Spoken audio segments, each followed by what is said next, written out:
안녕하세요. 오늘 우리가 함께 파고들 주제는 바로 행복입니다. 네, 행복. 누구나 행복을 원하지만 정작 행복해지려고 할수록 오히려 길을 잃는 듯한 느낌. 혹시 받아보신 적 있으시죠? 아, 네, 그럴 때 있죠. 네. 오늘 저희가 살펴볼 자료는 이휴경 정신건강의학과 전문의가 쓴 행복의 함정, 현실주의와 선택의 일부인데요. 네네. 이 자료를 통해서 왜 우리의 행복을 예측하고 선택하는 것이 생각보다 훨씬 어려운지, 그 첫 번째 이유인 현실주의라는 함정을 중심으로 좀 깊이 들여다보겠습니다. 아, 현실주의. 흥미롭네요. 핵심은 이거예요. 우리 뇌가 어쩌면 행복에 대해 우리를 좀 체계적으로 속이고 있다는 거죠. 자, 바로 시작해 볼까요? 네, 좋습니다. 먼저 좀 흥미로운 이야기 하나 나눠볼게요. 늘 행복해 보이는 신부님이 계셨는데 비결을 물으니까 매일 아침 오늘 행복을 선택할래? 불행을 선택할래? 이렇게 스스로 묻고 행복을 선택하기 때문이라고 답했대요. 아, 그 이야기 저도 들어봤어요. 네. 듣기엔 참 그럴듯하죠. 근데 정말 행복이 그렇게 단순한 선택의 문제일까요? 글쎄요, 그게 말처럼 쉬우면 얼마나 좋겠어요. 그러니까요. 우리가 로또에 당첨되거나 새 채를 산다고 해서 반드시 예측한 만큼 행복해질까요? 꼭 그렇지만은 않다는 연구가 많죠. 반대로 또 실연이나 투자 실패 같은 안 좋은 일이 꼭 불행으로만 이어질까요? 그것도 아니고요. 네. 살면서 우리가 큰 결정들을 하잖아요. 어디서 살지? 뭘 하며 살지? 누구와 살지 같은 것들요. 그렇죠. 인생의 중요한 분기점들이죠. 그런데 이런 큰 결정 말고도 우리는 매일 한 150가지 정도의 선택을 한다고 해요. 150까지나요? 생각보다 많네요. 네. 그중에서도 중요한 결정도 꽤 되는데 정작 정말 올바른 결정은 한 5번? 손에 꼽을 정도라고 하죠. 아, 정말요? 올바른 결정이 그렇게 적다니. 그렇죠.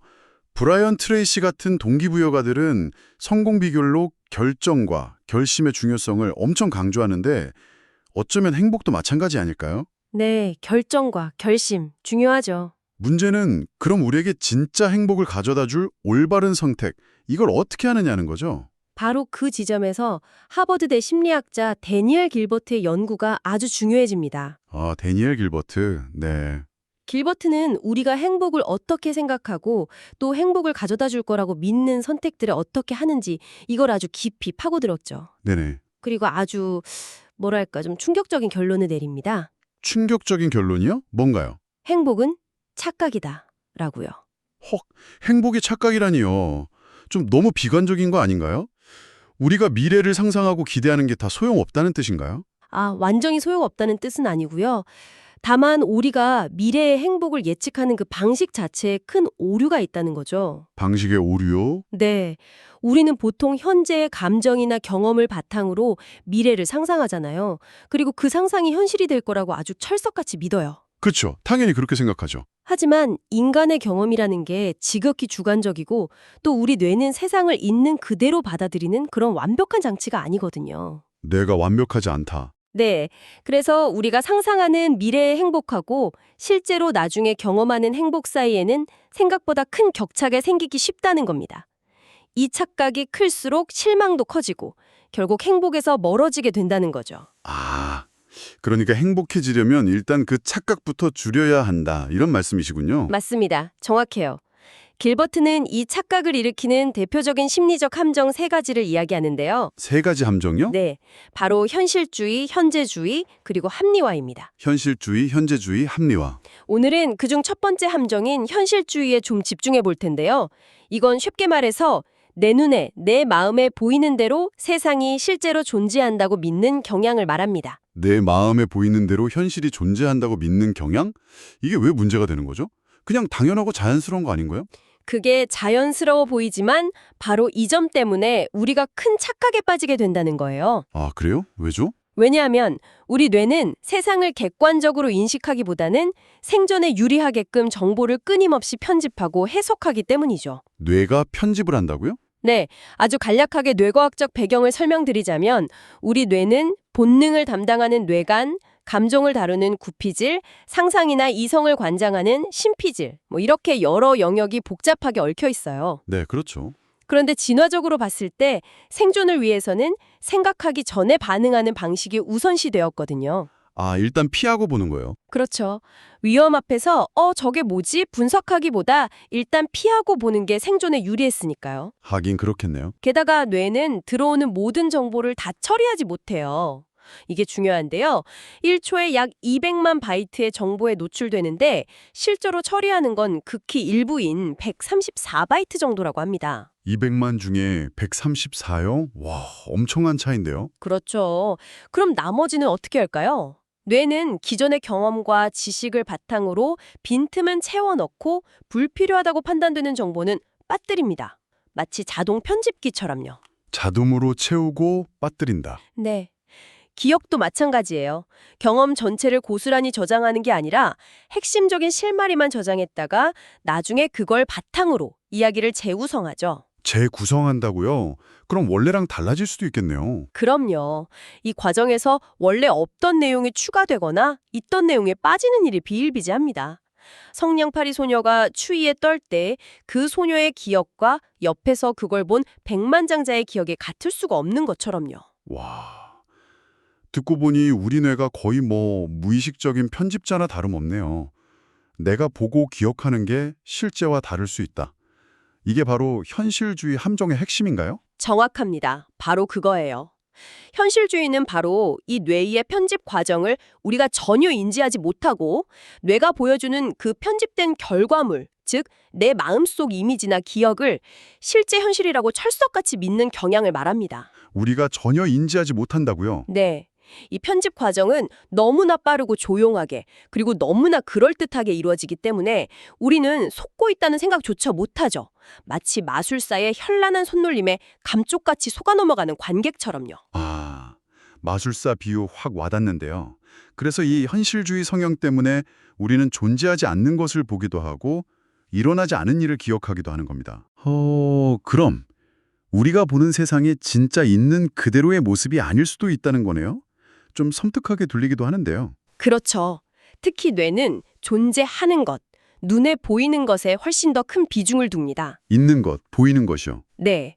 반대로 존재하지 않는 것, 눈에 보이지 않는 것은 쉽게 무시해버리는 경향이 있어요. 없는 건 무시한다. 예를 들어 어떤 약의 효과를 홍보할 때 효과를 본 사람들의 사례는 막 크게 부각하잖아요. 네네, 그렇죠. 성공 사례 위주로. 하지만 효과가 없었거나 부작용을 겪은 사람들의 이야기는 슬쩍 감추는 경우가 많죠. 이게 바로 없는 것을 무시하는 뇌의 편향성 때문입니다. 현재 있는 것의 가능성은 과대평가하고 없는 것의 가능성은 과소평가하는 거죠. 아, 눈에 보이는 것에만 집중하고 없는 건 무시한다.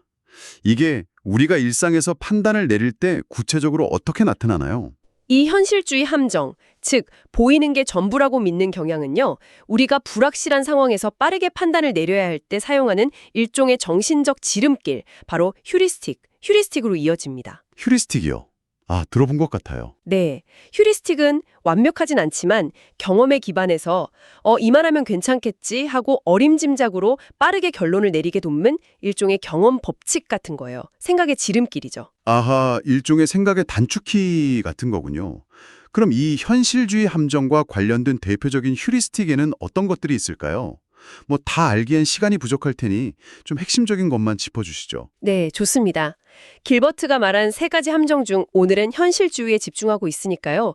이와 관련된 휴리스틱 중에서 가장 대표적이고 우리 일상과 밀접한 것, 한 두 가지만 좀 자세히 살펴보겠습니다. 네, 좋아요. 가용성 휴리스틱하고 기준점 휴리스틱입니다. 가용성 휴리스틱 그리고 기준점 휴리스틱 이름이 좀 어려운데 쉽게 설명해 주실 수 있나요?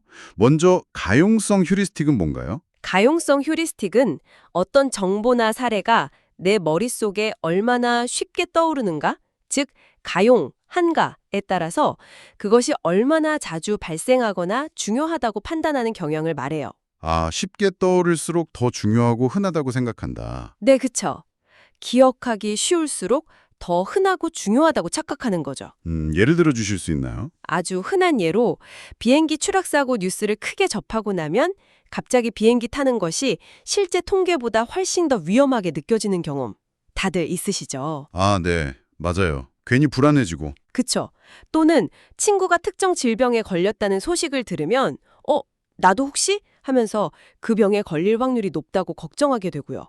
그렇죠. 이렇게 최근에 겪었거나 감정적으로 아주 강렬했거나 아니면 언론에서 자주 다루는 사건일수록 우리 기억 속에 쉽게 떠오르거든요. 그래서 우리는 그것들의 발생 빈도나 중요성을 과대평가하게 되는 거예요. 아하. 금연 캠페인에서 폐암 환자의 좀 끔찍한 모습을 보여주거나 보험 광고에서 갑작스러운 사고 장면을 보여주는 것도 바로 이 가용성 휴리스틱을 자극하는 전략이라고 볼 수 있습니다. 아, 정말 그러네요. 그런 생생하게 떠오르는 이미지나 이야기가 우리의 판단에 생각보다 훨씬 큰 영향을 미치는군요. 네, 맞습니다. 혹시 뭔가 안 좋은 일이 딱 터지고 나서 아이고, 내가 그럴 줄 알았어. 이렇게 생각하는 것도 이것과 관련이 있을까요? 네, 아주 정확히 보셨어요. 그건 사후 확신 편향이라고 하는데요. 가용성 휴리스틱과 아주 밀접한 관련이 있습니다. 사후 확신 편향. 네, 결과가 이미 가용하게, 즉 눈앞에 딱 드러난 상태에서는 그 결과가 처음부터 너무나 예측 가능했던 것처럼 느껴지는 거죠. 네, 그럴 줄 알았지 효과라고 할 수 있습니다. 하하, 네, 그럴 줄 알았지 효과. 재밌네요. 그럼 두 번째로 말씀해 주신 기준점 휴리스틱은 뭔가요? 기준점 휴리스틱은요, 배가 닻을 내리면 그 자리에 딱 머물잖아요. 그것처럼 우리가 어떤 판단을 내릴 때 처음 접한 정보나 숫자, 이게 기준점이 되어서 생각이 거기에 묶이는 거예요. 그래서 그 주변을 크게 벗어나지 못하는 경향을 말합니다. 처음 정보에 닻을 내린다. 생각이 붙긴다. 네, 일단 어떤 기준점이 주어지면 우리는 그 기준점에서부터 조금씩 조정을 해서 최종 판단을 내리려는 경향이 있어요. 무의식적으로요. 이것도 예를 들어 주시면 이해가 쉬울 것 같아요. 예를 들어 여러분이 중고차를 사러 갔다고 해보죠.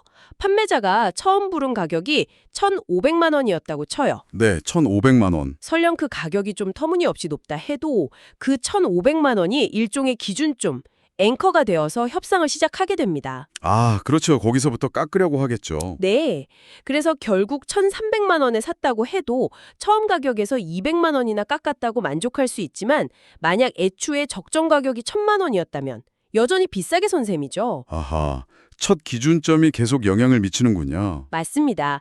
올림픽 메달리스트의 행복도 연구도 아주 유명한 예신데요. 올림픽 메달리스트요? 네. 객관적으로는 당연히 은메달이 동메달보다 더 좋은 성과잖아요. 그렇죠. 그런데 실제로는 동메달리스트가 은메달리스트보다 더 행복감을 느낀다는 결과가 나왔어요. 네. 동메달이 더 행복하다고요? 왜죠? 왜냐하면 기준점이 달라서 그래요. 은메달리스트는 아쉽게 놓쳐버린 금메달을 기준점으로 삼아서 아쉬워하는 경향이 큰 반면 아, 금메달? 동메달리스트는 메달을 못 딸 수도 있었는데 땄다. 즉 노메달 상태를 기준점으로 삼아서 만족감을 느끼기 때문이라는 거죠. 와, 어떤 기준점에 닻을 내리느냐에 따라 같은 결과도 이렇게 다르게 느껴지는군요. 정말 흥미롭네요. 그렇죠. 처음 제시된 정보나 비교 대상에 따라 우리의 판단이나 감정이 이렇게 달라질 수 있다는 겁니다. 결국 우리가 세상을 있는 그대로 본다고 믿는 그 현실주의가 실제로는 이렇게 가용성이나 기준점 같은 휴리스틱을 통해서 왜곡된 판단으로 이어지기 쉽다는 거군요. 그렇습니다. 우리의 뇌는 효율성을 위해서 이런 지름길, 즉 휴리스틱을 사용하지만 바로 이 과정에서 현실을 왜곡하고 행복에 대한 잘못된 예측을 하게 만드는 함정으로 작용할 수 있는 거죠. 그래서 길버트는 행복을 착각이라고까지 표현한 것이고요. 네, 바로 그렇습니다. 자, 오늘 우리는 행복을 예측하는 것이 왜 어려운지, 그 첫 번째 함정인 현실주의와 그로 인해 발생하는 판단의 지름길, 가용성 휴리스틱, 그리고 기준점 휴리스틱에 대해 좀 깊이 파고들어 봤습니다. 네, 중요한 내용들이었죠. 우리 뇌는 세상을 있는 그대로 비추는 거울이라기보다는 끊임없이 정보를 편집하고 또 기억하기 쉬운 것이나 처음 접한 정보에 기대어 판단하는 경향이 있다는 것을 알게 됐습니다. 그렇죠. 그걸 인지하는 게 중요해요. 여기서 다시 한번 생각해 볼 만한 이야기가 있습니다. 스스로 영적으로 깨달음이 아주 깊다고 생각하는 수도자가 강가에 앉아 있었어요. 네, 수도자 이야기. 멀리서 보니까 어떤 젊은이가 술병을 들고 여자와 막 희롱하는 듯한 모습을 본 거예요. 그래서 속으로 저런 딱한 영혼 같으니라고 하고 혀를 찼죠. 쭈쭈. 네. 그런데 갑자기 강에서 배가 뒤집히고 사람들이 물에 빠져서 허우적댑니다. 수도자는 수영을 못해서 발만 동동 구르는데 아까 그 젊은이가 강물에 뛰어들어서 사람들을 막 구해내는 겁니다. 오, 반전이네요. 그렇죠. 마지막 사람까지 구한 젊은이가 수도자에게 다가와서 말하죠. 아직 물속에 한 사람이 더 있어. 어서 가서 구하시오. 어우, 수도자는 정말 당황했겠네요. 네, 수도자는 당혹감과 부끄러움에 고개를 숙입니다. 자신의 그 영적 우월감이 아무 쓸모없다는 자괴감, 젊은이의 용기에 대한 부러움, 그리고 어떻게 젊은이가 자신의 이름을 아는지에 대한 놀라움까지 뒤섞여서요. 복잡한 심정이었겠어요. 그때 젊은이가 다시 말합니다. 이것은 술이 아니라 물이고 저 여자는 내 어머니라오. 아, 예수님의 남을 판단하지 말라는 가르침이 딱 떠오르는 순간이죠. 이야, 정말 많은 생각을 하게 하는 이야기네요. 우리가 얼마나 쉽게 보이는 대로 판단하고 착각에 빠지는지를 정말 잘 보여주는 것 같습니다. 맞아요. 아까 길버트가 행복을 3가지 차원으로 나누기도 했다고 했잖아요.